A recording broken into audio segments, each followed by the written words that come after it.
आदमी छोटे-छोटे उपाय नहीं करता है और बड़ी-बड़ी पूजाओं के चक्कर में परेशान रहता है, कभी यहाँ भटकेगा, कभी वहाँ भटकेगा।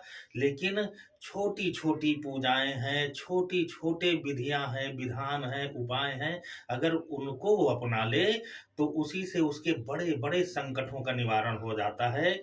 ये जो शरीर है, ये ब्रह्मांड का अंश है और जो ब्रह्मांड पूरा ये बना है, उसी ब्रह्मांड के सारे तत्व इस शरीर में, इसको पिंड कहा जाता है, इस शरीर में भी संपूर्ण ब्रह्मांड का अंश इस शरीर रूपी पिंड में भी स्थिर है और रहता है। और ये ब्रह्मांड बना कैसे है? जिससे ये ब्रह्मांड बना है उसी से ये हमारे शरीर का जो पिंड है ये भी बना हुआ है। तो ब्रह्मांड 5 तत्वों से बना हुआ है। क्षिति जल पावक गगन समीरा, आकाश वायु अग्नि जल और पृथ्वी, इन 5 तत्वों से पूरा ब्रह्मांड बना है। इन्हीं पांचों तत्वों से हमारा शरीर बना है। और जब मनुष्य का जन्म होता है तो ग्रहों के रूप में 12 राशियों पे यही ग्रह तो बैठ जाते हैं। उन्हीं ग्रहों को देख करके ज्योतिषाचार्य ज्ञानी जन संत जन जो जिस विद्या का पारंगत है वो उस विद्या के माध्यम से आपके संकटों के कारण और निवारण बता देता है। तो बहुत साधारण सी चीज है कि ये जो वार बने हैं, 7 वार हैं, रविवार, सोमवार, मंगलवार, बुधवार, बृहस्पतिवार, शुक्रवार, शनिवार, ये 7 वार हैं। तो ये 7 वार भी उन्हीं जो 5 तत्वों से ब्रह्मांड बना और ये पिंड बना, तो उन्हीं तत्वों का ये 9 ग्रह जो हैं ये भी प्रतिनिधित्व करते हैं। और हम छोटे-छोटे उपाय नहीं कर पाते हैं। प्रत्येक ग्रह का वार बना हुआ है।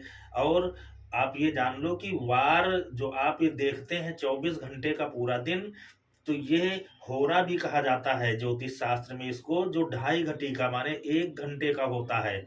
तो इस वार को भी जो प्रति घंटे बदलता रहता है उसी को अंग्रेजी में घंटा कह देते हैं। तो उसको हमारे ज्योतिष की भाषा में होरा कहा जाता है। तो ये हर घंटे कोई ना कोई वार बदल जाता है। जैसे जिस समय सूर्योदय होता है उस समय जो होरा होता है उसी को वो पूरे दिन चलता है, ये तो बृहद होरा हो गया। लेकिन उसके 1 घंटे बाद उस उदया तिथि का जो होरा होगा उससे छठवां वार आ जाएगा।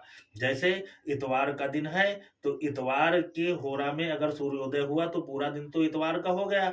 लेकिन इतवार के का होरा 1 घंटे बाद बदल जाएगा।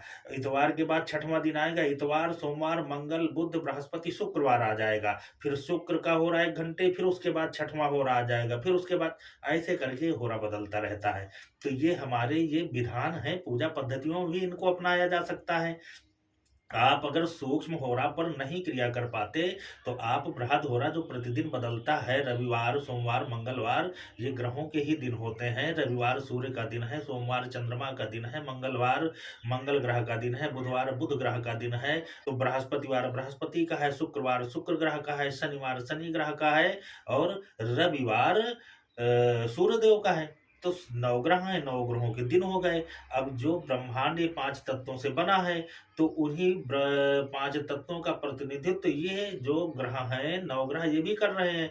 जैसे सूर्य हो गया, ये अग्नि तत्व हो गया, चंद्रमा जल तत्व हो गया, मंगल अग्नि तत्व हो गया, बुध पृथ्वी तत्व हो गया, शुक्र जल तत्व हो गया, शनिवार ये आपका वायु तत्व हो गया, रविवार अग्नि तत्व हो गया, तो बृहस्पतिवार ये आकाश तत्व हो जाता है। तो ऐसे ये 9 जो ग्रह हैं ये 7 वारों में आकर के घूमते रहते हैं। तो आप बहुत बड़ी-बड़ी क्रियाएँ अगर नहीं कर पाते हैं तो प्रतिवार को जो वार हो उस दिन कम से कम उस ग्रह का मंत्र का जाप तो आप कर ही सकते हैं। और उसके 9 ग्रह मंत्र हैं, चाहे तो बीज मंत्र कर लें, चाहे तांत्रिक मंत्र कर लें, चाहे आप वैदिक मंत्र